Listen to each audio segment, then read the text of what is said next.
Hi everyone, I'm Carlota Pico from the Content Mix, and I'm excited to be here today with Juan Feal, who is EMEA Marketing Manager at Lewis Global Communications and has over 15 years of experience in marketing and communications. Juan, thank you so much for joining us today on the Content Mix, and welcome. Hi, thank you very much for inviting me to the podcast. Wonderful. Well, the pleasure is completely ours.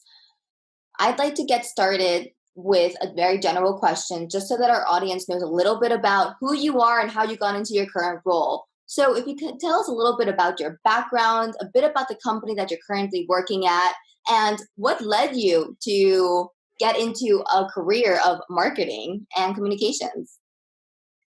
Yes, well, I studied advertising and PR in Spain, and I started working as a creative in an agency, but the experience was not very good. I don't know why, but it didn't work very good. So at the same time, I started to write for some tech and video game magazines in Spain. So I realized that I liked very much the writing. The writing experience for me was really great during that time. So I decided to study a master's degree in communications management to have a better understanding of corporate communication. So after the master's is when I started to work for agencies. I started to work in PR, basically for multinational companies.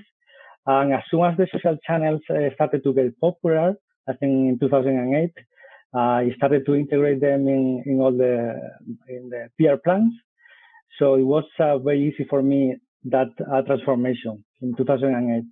But after that, in 2014, 15, things changed a little bit. So the digital marketing was starting to be very important for clients. So I got a lot of requests from clients to integrate this type of tools and technologies in the plans. So I decided to study another master's regarding digital marketing, because I think that like ACO, paid campaigns, analytics are totally different from social media. The transformation is totally different. So you have to get like the fundamentals right to apply this in the plans. So in the last 5 years, I've been managing the digital team in Spain. And lately, since a year and a half, I'm coordinating the marketing team in EMEA. So I'm working with different colleagues around Europe. Basically, we try to develop awareness and lead generation campaigns for the agency. We try to increase the business opportunities, and we try to be a relevant agency. So this is the basic campaigns that we do right now. Okay. Juan, I do want to ask you and confirm, Lewis has 24 offices around the world, right? Okay. Yeah. And those 24 offices, are some of them also located in the EMEA region? So do you have to coordinate across offices often? Yeah, I mean, we work together, and each country, they have independent plans, but at the same time, we have, like a basic plan for global and also for the different regions. And for EMEA, we have a marketing plan. So we try to coordinate with all the countries and do especially different contact activities, different industry service that we can deploy in the different countries. Okay. And one last question about Lewis. What makes your agency special or stand out amongst the crowd of agencies available? Good question. Well, I think in our case, it's our ADN is a communications agency, but we have transformed from communications agency to a marketing agency. So we are very experimental with content. We understand that content is the most important thing of a campaign. But right now we have, like new people that came to the company that are expert in digital. So they also know about analytics, they know about SEO. So we have more powerful tactics to get to our objectives. So I think it's a little bit different for us. We understand content and we have the people to do it. Excellent. Well, content is king. So yeah, it's definitely a very valuable asset to offer to your clients. I would like to talk about COVID-19 marketing and take into consideration your extensive PR and marketing experience in the tech industry specifically, and also the current health crisis. How can companies communicate with their clients during these very difficult times without sounding too self-promotional? Yeah, I think it's something complicated. I think the pandemic affected all industries, and of course affected agencies and marketing. So the budgets are lower, and it's also the people has less money to buy. So it's a little bit complicated situation right now. In terms of as an agency, you have to be more flexible with the client. Because the budget is not the same.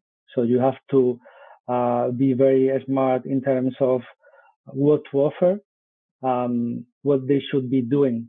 And right now, we have seen a lot of clients that they have problems with digital because they are doing the digital transformation. So this is a really good moment to push that digital transformation. So this is something that we are trying to help clients right now, to try to push digital and try to sell online if they're not doing it, because we know that maybe the pandemic right now we are opening in Europe, but maybe in September we have to come back to our houses. So at least it's a way to maintain your profit. Most of the business today, to have a very good position in digital. And I think it's also important that you have to maintain brand. You have to maintain the brand awareness. You cannot stop it 100%. Because at the end, and we hope that this is only, as a trend in the situation right now, but we hope that people start going out and doing things as they used to do. And buying things and having a normal life. So if you are still doing marketing, you're going to be in the top of the minds for the next month. Well, as a marketing professional myself, your response is music to my ears, Juan. Let's hope that brands do not cut their marketing budget throughout the health crisis. I do want to ask you about how you are helping brands to digitally transform their products, their services, their websites. What tips would you give to those companies that have yet to embrace the digital transformation? Well, it depends on its situation, of course. But because we have companies that are B2B and we have companies that are B2C, so that their needs are normally different. So basically, we start doing an audit of the situation of the company, what they do in their competitors online. So from that point, we offer some advices because the situation can be totally different. So basically, we start with the audit, and we try to, at least if they don't have any brand awareness online, we start from little to medium and to large. If they don't have social media channels, we start with that. We look at the page. We see if we can do more with the page, with the web page, if they can sell online or not. So we see if we can set up an e-commerce or not. If they are getting good, if it is a B2B company, we see if they get any leads around the site, around the web, because a lot of companies, they don't even get any leads online. So this is a very good starting out situation for some companies to getting organic or free leads coming directly to the site. So this is the main things, I guess. Okay. So during the health crisis, what your advice to companies worldwide would be to really empathize with their customers or potential clients, to really humanize the brand and to be able to connect with them on a person to person level, much more than a business speaking down to a person. Yeah. Okay. Very interesting. Very interesting. Okay. I do want to touch upon PR campaigns, since your former role was leading public relation campaigns for tech companies specifically. What metrics do you think matter the most when it comes to PR campaigns and for the tech industry? I would say that normally the companies like to look for the number of coverage. But I think most of the time, the most important thing is the type of media that you get to cover. Because it's not, I mean, you can get 50 articles in a month, but I mean, you want to get in the right places, depending on the company. If you are a B2B company, a software company, it's good to be in El País, for example. It's a big newspaper in Spain. But maybe it's better for you to be in a very tech software magazine, for example, that is read for your potential decisors, CTOs, people that is gonna decide if they deploy that technology in the company. So it depends. In my opinion, I think it has to be a mix of if you wanna do more brand, you wanna be in more general media. But if you're a niche company or a B2B company, you have to make sure that you have to be in this type of media. Okay, so it's a mix of quality, but also numbers. Yeah. Okay. Fair enough. Fair enough. What about tools that you use to help guide your activity and highlight value to your customers, especially now more than ever? Because unfortunately, we've seen brands very tight on their marketing budget and therefore on their marketing expenditure as well. And that means that they probably won't have a lot of money to be spending on PR campaigns. So how are you going to transmit that their investment will provide them with a good ROI? What tools will you be using, or would you use in your former role? Yeah, we use different technologies to show our reports, but one of the that we use is Google Data Studio. I don't know if you know it, but it's a very good technology, free. Most of the options, but you can include different ones. You can include different reports, different data sources from other places. So normally you have to use sometimes Supermetrics, for example. That is a online service that you can connect directly to Data Studio. But basically, you can show whatever you want. So you can connect it and develop a dashboard about your online situation, your traffic, what is the traffic coming, what is your Twitter going on in terms of engagement. So you can set up whatever you want, even, I don't know, the leads coming from Twitter or from the website. So we use a lot Google Data Studio because we think that is a great service to show what are you doing, what are you getting. Okay, very interesting. Do you have any other PR hacks that you would like to share with our audience?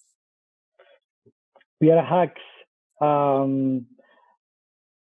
For the traditional PR, I would say no, but for the digital, today you have a lot of hacks.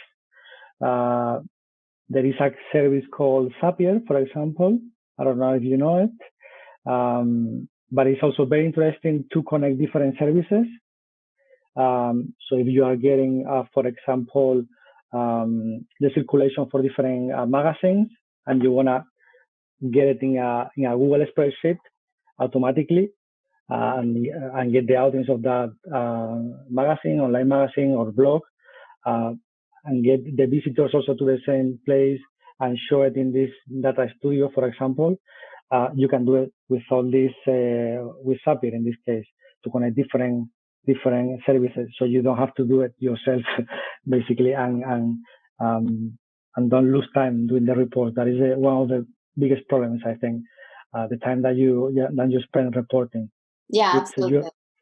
And I think you have to do it because it's very important. You have to show that that you're doing is getting any results. Yeah.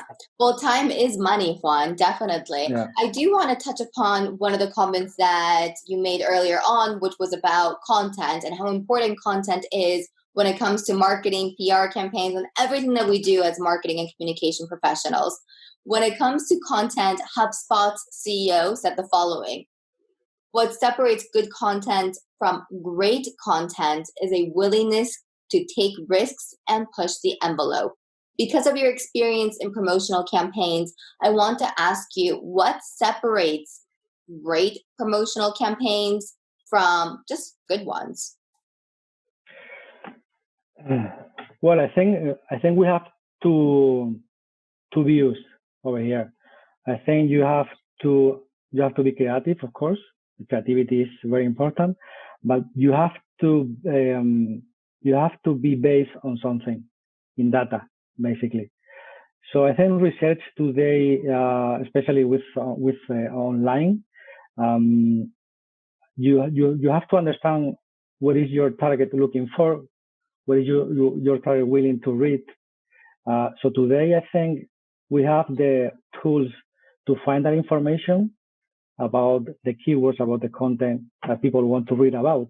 So I think that's a big step in terms of, okay, this is the things, the content that these people is going to be interested.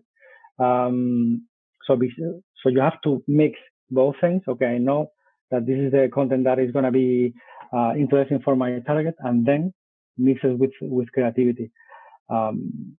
Because I think one of the challenges for the content marketers today is that they have to fusion both things.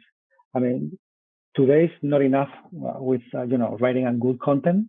I mean, you have to write good content, but they have to be searchable. Because if nobody finds it, it doesn't matter. So you have to even you just start writing. You have to do this research about, okay, this is the keywords, this is the content that we should be writing for to get to these people, you know. So I think this is the main idea.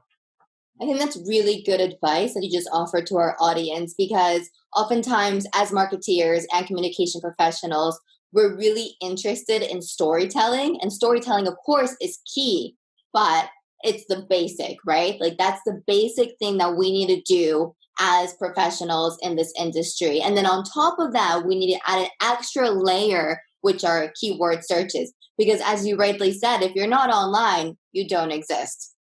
I think insights are very interesting and very important. The way we have to develop content today, we have to be basing in these insights to develop good content. And yeah, I think it's very important today. What about culture? What role do you think culture plays in developing content? Because on the one side, of course, we need to be storytelling, but it's very important to keep your audience in mind. And for example, what works in Spain may not necessarily work in the UK, and vice versa. And as EMEA marketing director, culture must play a huge role in your day-to-day challenges and also opportunities to communicate with local audiences.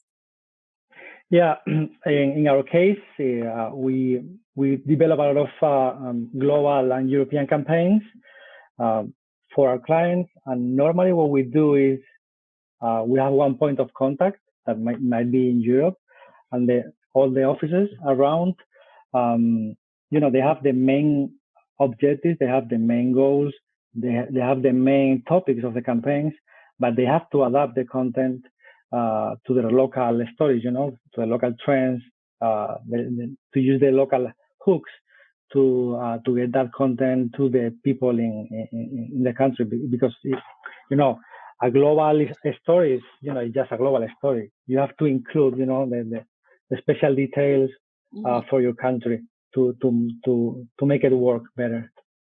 Absolutely. So you are localizing your content in order to zoom into particular niche communities in different markets. Yeah. Okay, so we are coming towards the end of our interview. Before we go into our rapid fire set of questions, which are basically your recommendation to our audience. But before we finish up this section, I want to ask you about what you would have loved to have known 15 years ago when you first started off in your career in marketing and communication. So, a piece of advice to recent graduates who are just getting into the industry during these very uncertain times. Well, I think change have change have in the last, I don't know, 15 years. Things are very different because we lived, the transformation from paper to digital, or at least 100%. So what it started at the beginning, like in 2006, 2005, is nothing to be what is happening today. So I would say that most of the important things is that you have to be open-minded. You have to like what you do. So the main thing is that you like to test things, you like to do different things, you like to play with different options, with different technologies. You like to, especially for social media. Every day you have new updates in the channels. Every day there is a new social channel over there that you have to check it out.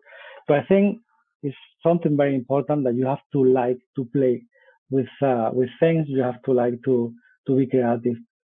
I love that response because I completely agree with it. I actually started off in print campaigns and print media, just like yourself, around over 10 years ago now. And I've had to digitally transform myself as a professional as well and embrace the era of digital awareness and digital campaigns, which I'm very happy about because I'm a big fan of social media. I still have to learn the ins and outs of TikToks, though. I'm still playing with TikTok because it's beyond my Yeah. generation. Yeah, me too, me too. For me, TikTok, I think it's too much right now. Little by little, right? Rome was not Yeah. created overnight. So I guess we have plenty of time to figure TikTok out. Okay, we are moving into our set of rapid fire questions, which is basically your recommendation, as I mentioned before. To get the section started off, I'd like to learn about your source of inspiration. So, for example, an influencer or your role model. Uh, I follow different people on Instagram, and Twitter, but I think for me the most important sources of information that right now I learn a lot are from SEMrush, the tool SEMrush, you know it. Mm-hmm, yeah. They have a very good blog, so they talk about SEO content.